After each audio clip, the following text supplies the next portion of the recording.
Afternoon, Stephen. Thanks so much for joining us from HGEM. You're welcome. I am thrilled to talk to you this afternoon. As you know, EP are very involved and are always talking to the operators, hoteliers, restaurateurs, contract caterers. But HGEM comes at it from a really interesting angle because you talk to the consumer. Can you tell us a bit more about that?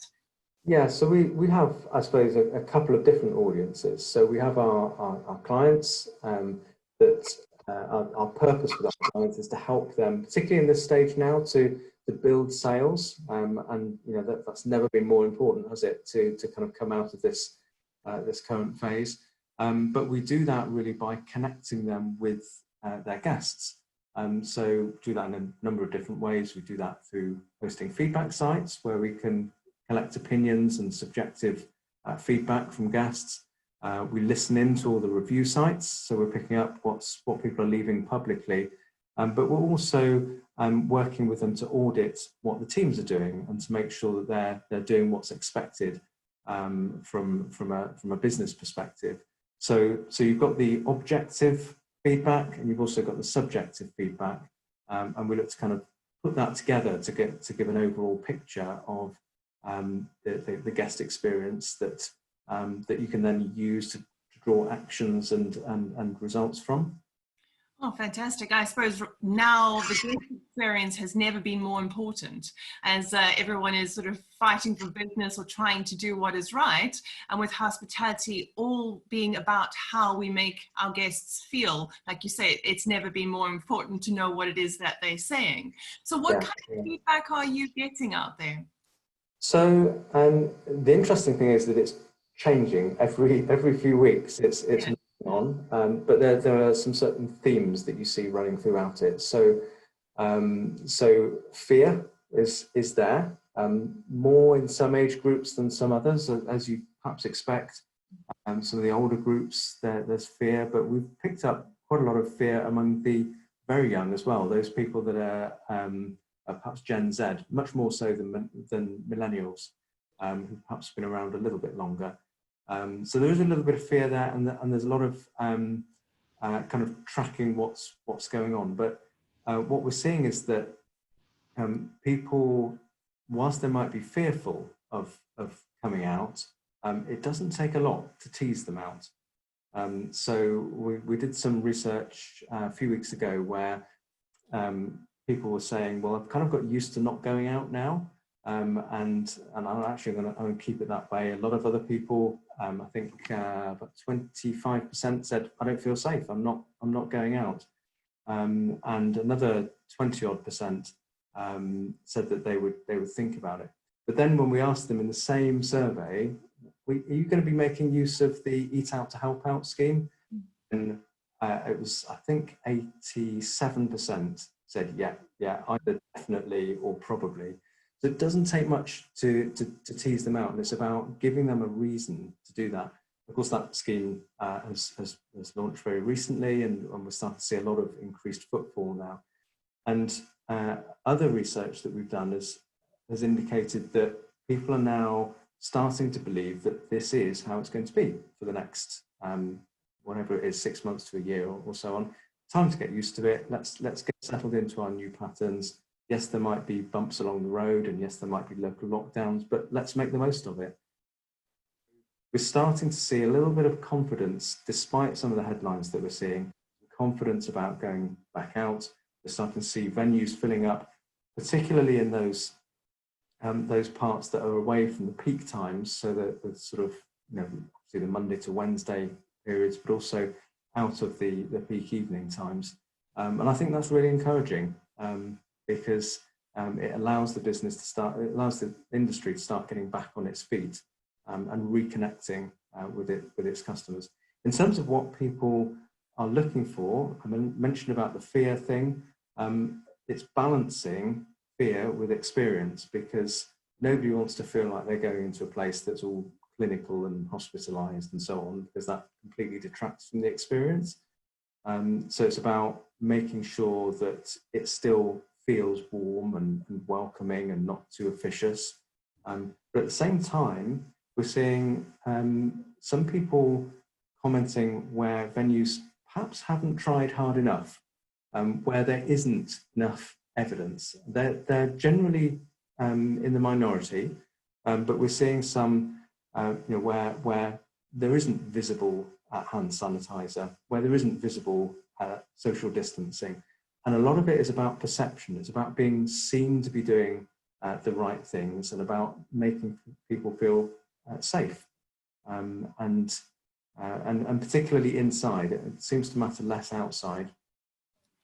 So it's just about balancing all of those things and making sure that the teams understand what is important, and what's important this month might be different to what was important last month, and that we have some way of evaluating how effectively they're putting those things into place, but also picking up on feedback and being open to different ways of looking at things. One thing that's quite interesting that I've noticed recently is around cleaning. So you'll see a lot of places that are being really diligent and making sure that all surfaces are cleaned and disinfected and so on, and you'll see them wiping down the chairs. But so far, I've never seen anyone wiping down the bits underneath the chairs where you put your hands to kind of pull the chair in. Yeah. So, but nobody thinks, you often wouldn't notice that if you're in the thick of trying to do things, and unless somebody points it out, then people might not think about that. So it's just about being open and seeing things through different eyes, and you'll start to see a different picture. You're absolutely right. And I suppose we're all learning as we go. And the more we embrace, because we have to, where we find ourselves at the moment and for the foreseeable future, then we will get better at doing these things. But you do make a very valid point that it is about the sort of visible eradication of fear, because if you can visibly see somebody cleaning and they have PPE, and that does help with minimize the fear factor. Which establishments do you think are doing it well? What do you think they are doing the best from an establishment perspective? Because I think a lot of feedback is that we, as a hospitality industry, we are warm and welcoming, and it's very hard to be warm and welcoming if you're behind a face mask or you have to sanitize and wipe down. And so what do you think are sort of lessons learned there, or best practices with trying to be hospitable at the same time as? It's all about how it makes you feel. And, if you look at the hierarchy of needs, you've got the kind of safety things near the bottom, and then you kind of work up towards the more experiential things. And when times are uncertain, you've got to cover those safety things off. Now, we did another little piece of research. This is only a few weeks old, a couple of weeks, I think, where we asked about face masks, so face coverings, I should say. So this was around about the time they became mandatory in retail. They weren't mandatory in hospitality because it's slightly more complicated there. But we asked about 500 people what they thought about that, and their view was it was 76% or thereabouts said they felt that in hospitality venues that serving staff should be wearing masks. So we've actually got guests saying they would prefer that. It makes them feel safe. Now, of course, there's flexibility in that. You can easily kind of pull it down when you're talking to somebody because it affects communication.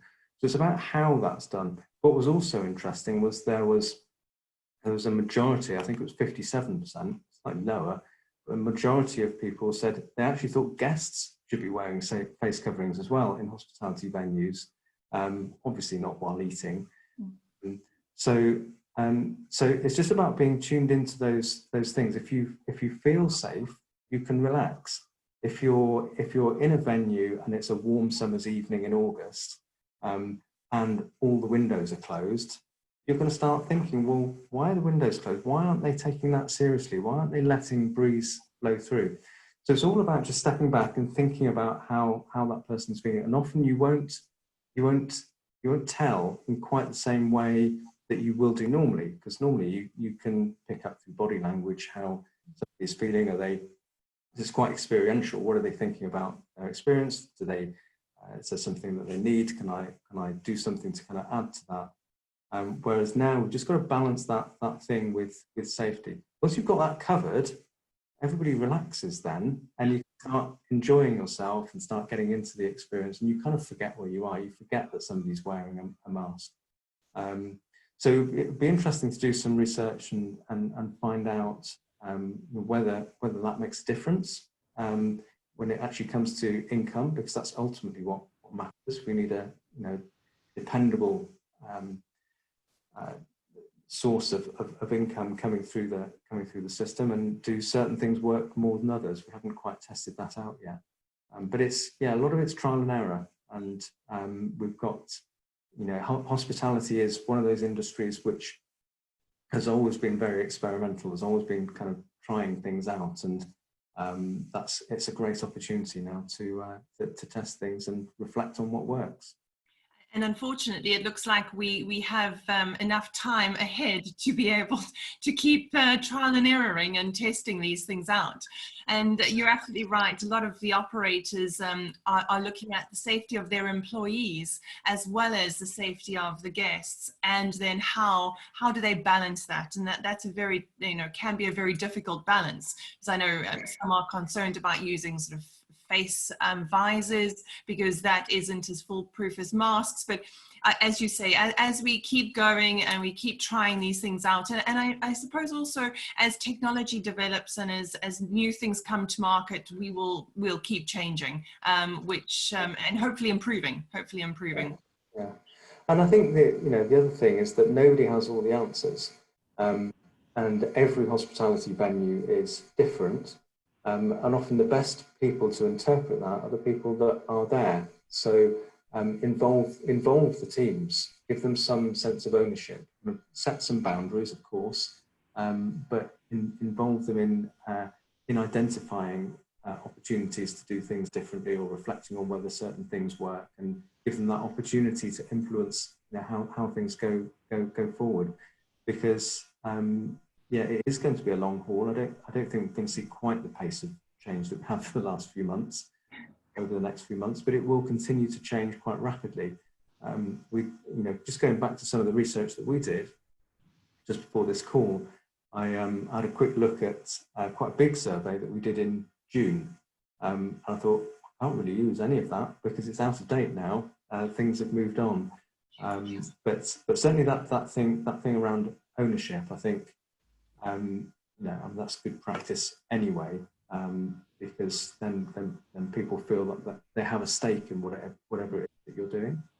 No, absolutely agreed. And everyone has been using this phrase, "we're in it together," and including your staff is the most powerful way of empowering them from a leadership perspective and making them part of the entire journey. And I suppose when you go back to that fear piece, it also helps reduce their fears if you're actually communicating that with them and involving them in the process. I can understand that to be a win-win. Sorry. I was going to say, there's obviously a lot of people are fearful for jobs as well at the moment. So by giving them that influence over how their job evolves, that helps to kind of reduce some of that, or manage some of that anyway, and ultimately keep everybody focused on the end goal. It's all about sales, because if you get the sales right, then everything else follows from that. So what are the things that will help generate that? How are we managing things as efficiently as we should do? What are we doing to make sure people come back? Because what we're already seeing, to quite a large extent, is that people are going back to places that they trust. There are fewer places to go out.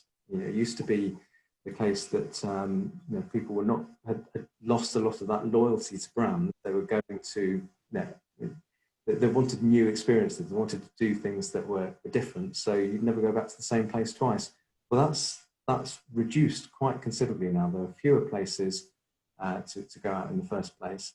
And those that get that balance right, you're going to get people coming back. You've got a more local audience. You're appealing to, and it's much easier to reach a tighter market of people. Word of mouth spreads not just through social media, but if you've got a local audience, then you're going to have people that that are chatting locally, and those that generate that trust are just going to get that keep coming back. You touch on two very, very big points that we've been discussing and debating with a variety of audiences. And one is that brand loyalty. I think historically it was very fair that people were loyal to brand. And you make a very valid point that brand isn't really a thing anymore. It's more about how the consumer feels or is made to feel, and whether they return will depend on whether they trust that space and have enjoyed that experience, but have felt safe in that space. So I totally agree with you on that. The other big debate we're having is about localism, because we are seeing, especially from a BNI perspective, that office blocks are not opening in major cities and people are avoiding major cities. And with lockdown, we've all been locked down at home in local communities. So we've embraced that localism far more. And I wondered if that's a trend that you're seeing with consumers, whether they are looking towards their sort of local economies, whether those are growing faster, and if it's something that they are actively and for the foreseeable future looking to support. Yeah, certainly. We've seen a lot more community-based activity and people. People, I think, it'd be interesting to see whether this is a permanent thing or a temporary thing. But people more aware of their local community, more aware of what's around them. People have discovered walks that they haven't been on that are very, very local to them. And they're discovering what's in their community and discovering that perhaps they don't need to travel quite so much as they were before. Obviously, we've got the situation with international travel, which is having a big impact. We did some research on this literally over the weekend. So 62% of people feel that they will be spending more money now in this country because they're not going away. So there is more money out there, but the impression that we're getting very much at the moment is that's local, and it's been spearheaded really by the pubs. The pubs have always had a role within the community, and that's never been the case any more than it is now, really.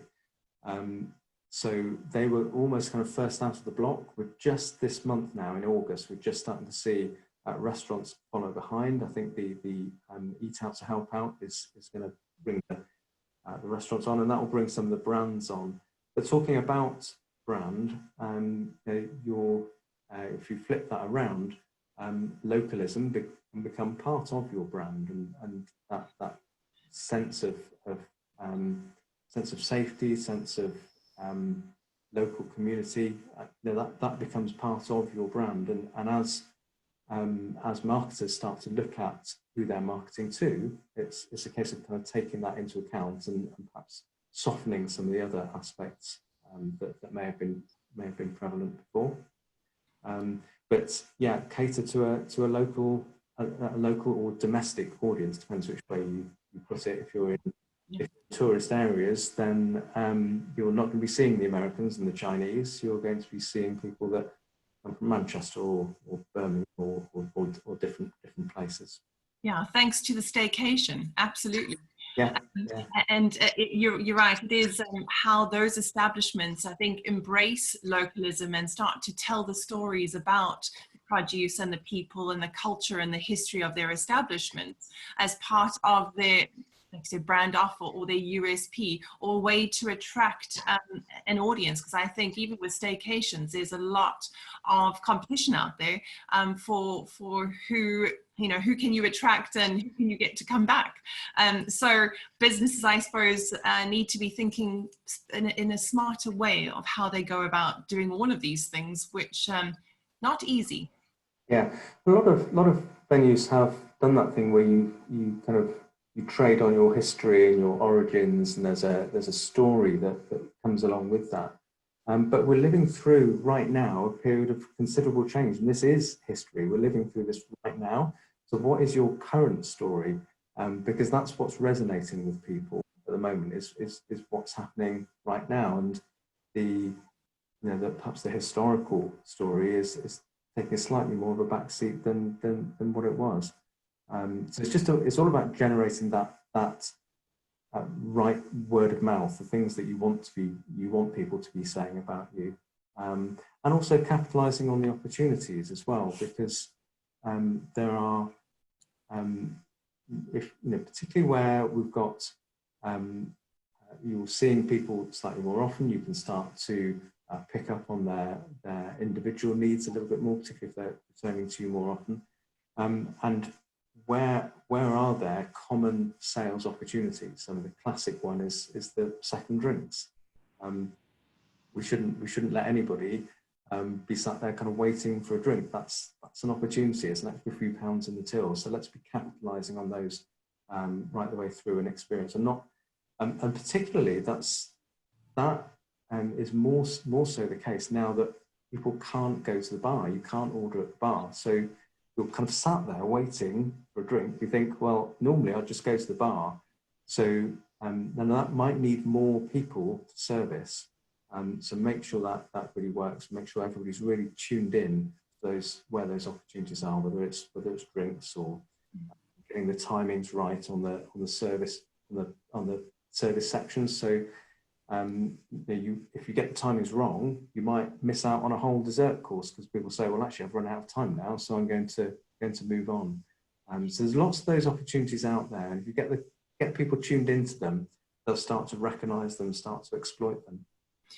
And I suppose we've had to, just in that example, we've had to embrace technology far more. I think we said the other day, you know, we've in the last 3 months gone 5 years ahead and fast forward on a technology front. And a lot of establishments are embracing technology to help with the upsell, the ordering. And that's also, a great way to be able to tell stories or embrace the localism side of it, because a lot of your ordering and your engagement with the consumer is through technology on their mobile phones. And I know that's a bit of a hit and miss sometimes, because not everybody wants to, we were having a giggle, because not everyone knows how to do a QR code or embrace that. So I wonder if you had any sort of research from a technology perspective, whether consumers are preferring that way of engaging with a restaurant or a bar, or miss that sort of table service because not everyone's offering that anymore. Yeah. Well, I think the key thing is that people are suddenly much more open to change, and people get stuck in their habits, don't they? When things tick along, you don't kind of think, you just think, well, this is the way we do things. Yeah. So people are having to think differently. People recognise the situation, and it's therefore it's an opportunity to change habits and shift them to that new point. And you mentioned about the condensing of 3, 4, 5 years into one of technical change. That will happen, but consumers are ready for it, and they might need a bit of hand holding, but they will change their habits much more willingly than would have been the case 6 months ago. So try some things out. Some things will work, some things won't. But a little bit like the coronavirus testing, test. If you come up with a new process, just walk through it over and over, and just make sure you iron out any of those creases in it that perhaps feel a little bit clunky, or that don't quite feel as warm as they should be to people. But once you've got that right and it's efficient, it may save you money, but it may also bring in more money as well. And some of those habits will become established long term. I don't know, the last time you spent cash on anything. I can't remember. That's right, you just go out with cards now. And who would have imagined that was the case 6-9 months ago? And now it's, you don't even go out with cash most of the time anymore, because no one's going to accept it. And I suppose it's also saving a lot of money and stress for staff and time spent in operators' establishments with counting cash and processing it all. It's made that a much easier process. But you're right, we've always done it this way, until we're forced to change, us being creatures of habit, it is less likely to happen. But with things changing every 5 seconds, well, feeling like every 5 seconds, you're right, you can try something. If it doesn't work, change it.